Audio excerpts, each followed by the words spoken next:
আসসালামু আলাইকুম রহমতুল্লাহি ওবারাকাতুহু। আজকের আমি আপনাদের শোনাবো, আল্লাহর নবী আমাদেরকে জানাচ্ছে যে আমার উম্মতকে রমজান শরীফের ব্যাপারে 5টি জিনিস বিশেষভাবে দান করা হয়েছে।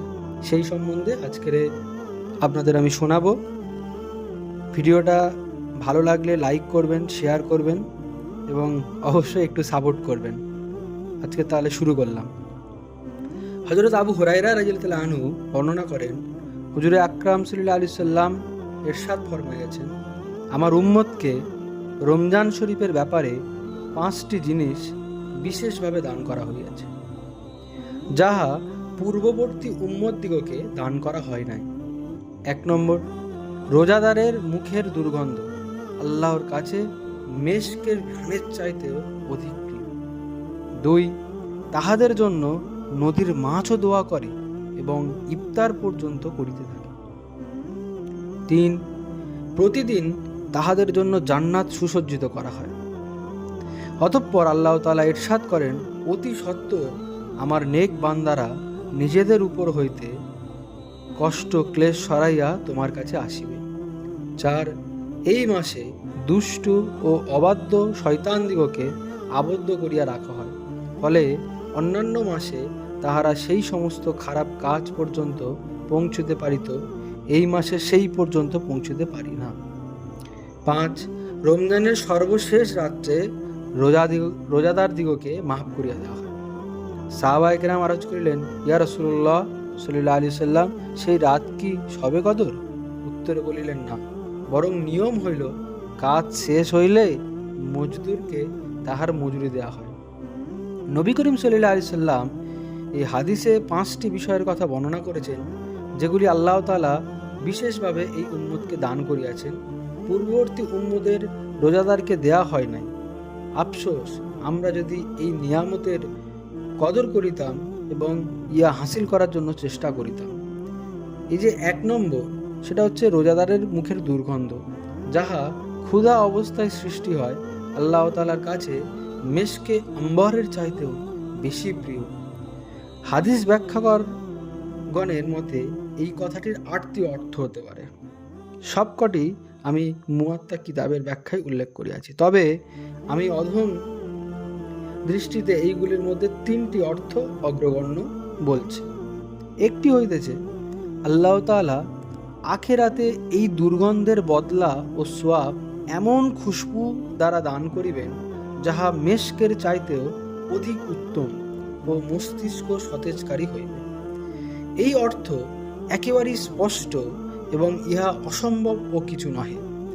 তদুপরি দুররে মনসুর কিতাবের এক হাদিসের ইহার স্পষ্ট বর্ণনা রহিয়াছে, সুতরাং এই অর্থকে প্রায় নিশ্চিত বলা যায়। দ্বিতীয়টি হইতেছে, কিয়ামতের দিন যখন কবর হইতে উঠিবে, তখন এই আলামত হইবে যে রোজাদারের মুখ হইতে এক প্রকার খুশবু বাহির হইবে, যাহা মেশক আম্বরের চাইতে উত্তম হইবে। ইহা দ্বারা এই কথা বোঝানোর উদ্দেশ্য যে রোজাদার ব্যক্তি আল্লাহর নৈকট্য লাভ করিয়া আল্লাহর প্রিয় পাত্র হইয়া যায়। রোজা আল্লাহ তাআলার প্রিয় ইবাদত, এই জন্য আল্লাহ তাআলা ইরশাদ করিয়াছেন, প্রত্যেক নেক আমলের বিনিময়ে ফেরেশতারা দান করে, আর রোজার বিনিময়ে আমি নিজে দান করি, কেননা ইহা একমাত্র আমারই জন্য হয়। এক হাদিসে আছে, সমস্ত ইবাদতের দরজা হইল রোজা, অর্থাৎ রোজার কারণে দিল নুরানি ও আলোকিত হইয়া যায়, যাহার ফলে অন্যান্য ইবাদতের প্রতি আগ্রহ সৃষ্টি হয়। তবে ইহা তখনই হইবে যখন আসল ও খাঁটি রোজা হইবে, অর্থাৎ শুধু ক্ষুধার্ত থাকলে হইবে না, বরং রোজার ওই সমস্ত আদব ও নিয়ম পালন করিতে হইবে। তার মধ্যে দ্বিতীয় বৈশিষ্ট্য হল, রোজাদারের জন্য মাছ ইস্তেগফার করে। ইহা দ্বারা এই কথা বোঝানোর উদ্দেশ্য যে রোজাদারের জন্য দোয়া ও ইস্তেগফারের সংখ্যা অনেক বেশি। বিভিন্ন রেওয়াতে ইহার উল্লেখ রইয়াছে। কোনো কোনো রেওয়াতে আছে, ফেরেশতাগণ তাহার জন্য ইস্তেগফার করে। আমার চাচাজান অর্থাৎ মাওলানা ইলিয়াস রহমতুল্লাহ আলাইহি বলিয়াছেন, মাছের কথা বিশেষভাবে এই জন্যই বলিয়াছেন যে আল্লাহ তাআলা কোরআনে করিমে ইরশাদ ফরমাইয়াছেন, যাহার অর্থ, যাহারা ঈমান আনিয়াছে এবং নেক আমল করিয়াছে, আল্লাহ অচিরেই অর্থাৎ দুনিয়াতেই তাহাদের প্রতি ভালোবাসা সৃষ্টি করিয়া দেবেন। সুবহানাল্লাহ। হাদিস শরীফে আছে, আল্লাহ তাআলা যখন কোনো বান্দাকে ভালোবাসেন তখন হযরত জিবরাইল আলাইহিস সালামকে বলেন, আমি অমুক বান্দাকে ভালোবাসি, অতএব তুমিও তাহাকে ভালোবাসো। অতএব জিবরাইল আলাইহিস সালাম নিজে তাহাকে ভালোবাসেন এবং আসমানে এই ঘোষণা দিয়ে দেন যে অমুক বান্দা আল্লাহর কাছে প্রিয়, তোমরা সবাই তাহাকে ভালোবাসো। অতএব সমস্ত আসমানবাসী তাহাকে ভালোবাসিতে শুরু করে। এইভাবে জমিনেও তাহার মহব্বত ও জনপ্রিয়তা সৃষ্টি করিয়া দেওয়া হয়। সাধারণত দেখা যায় যে কোনো ব্যক্তিকে তাহার আশেপাশের লোকেরাই মহব্বত করিয়া থাকে, কিন্তু রোজাদার ব্যক্তির মহব্বত ও জনপ্রিয়তা এতই ব্যাপক হইয়া যায় যে শুধু আশেপাশের লোকরা নহে, বরং পানিতে ও সাগর নদীতে বসবাসকারী প্রাণীদের মধ্যেও তাহার প্রতি ভালোবাসা পয়দা হইয়া যায়। অতএব উহারাও তাহার জন্য দোয়া করে।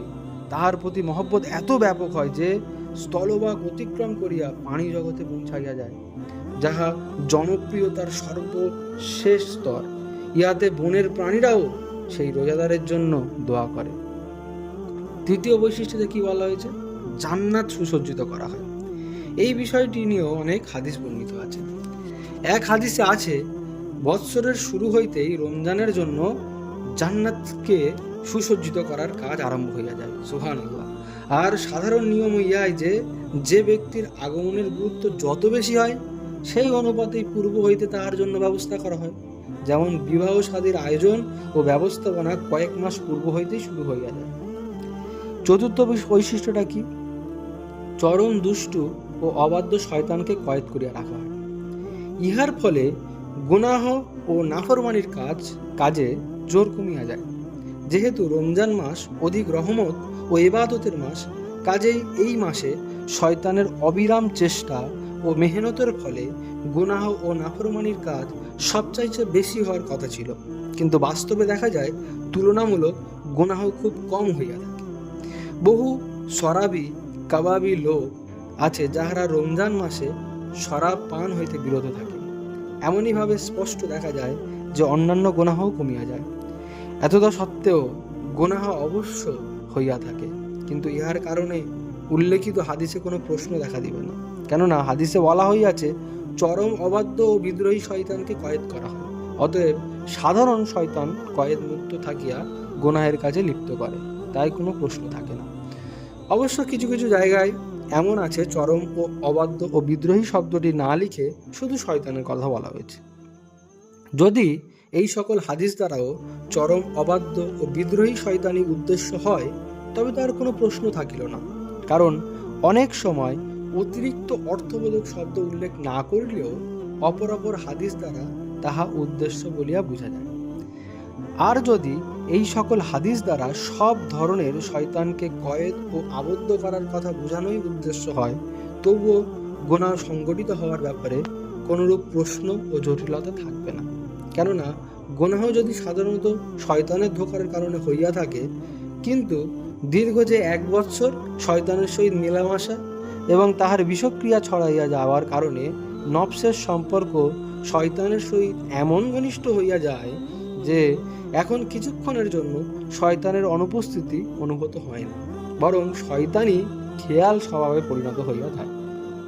তাই দেখা যায় রমজান ছাড়া অন্য সময় যাহাদের দ্বারা গুনাহের কাজ বেশি হয়, রমজান মাসে তাহাদের দ্বারাই আবারও সেই গুনার কাজ বেশি বেশি হয়। নফস যেহেতু সর্বদা মানুষের সঙ্গে থাকে, তাই উহার প্রভাবও সর্বদা থাকে। হুজুর সাল্লাল্লাহু আলাইহি সাল্লাম ফরমাইয়াছেন যে মানুষ যখন গুনাহ করে তখন তাহার অন্তরে একটি কালো দাগ পড়িয়া যায়।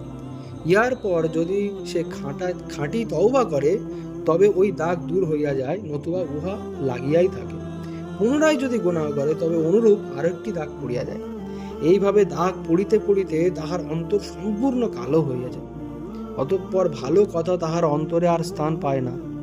ইহাই আল্লাহ তাআলা কুরআনে কারীমের এই আয়াতে ইরশাদ করিয়াছেন, যাহার অর্থ তাহাদের অন্তরে মরিচা ধরিয়া গিয়াছে। এমত অবস্থায় ওই সমস্ত অন্তর গুনাহের দিকে নিজেই ধাবিত হয়। এই কারণেই বহু লোক এমন রহিয়াছে যাহারা কোনো এক ধরনের গুনাহ নির্দ্বিধায় করিয়া ফেলে, কিন্তু ওই ধরনেরই অন্য কোনো গুনাহ যখন সম্মুখে আসে তখন অন্তর তাহা করিতে রাজি হয় না। যেমন শরাবখোরকে যদি শুকুরের গোস্ত খাইতে বলা হয় তবে সে খাইতে চাইবে না, অথচ গুনাহের দিক থেকে উভয়ই সমান। অনুরূপভাবে রমজান ছাড়া অন্য সময় যখন গোরা করিতে থাকে তখন তাহাদের অন্তর উক্ত গুনাহে অভ্যস্ত হইয়া যায়।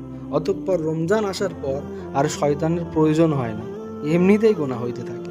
মোট কথা হচ্ছে, হাদিস দ্বারা যদি সব ধরনের শয়তানকে কয়েদ ও আবদ্ধ করা উদ্দেশ্য হয়, তবুও রমজান মাসে গুনাহ হওয়ার ব্যাপারে কোনো প্রশ্নের কারণ থাকে না।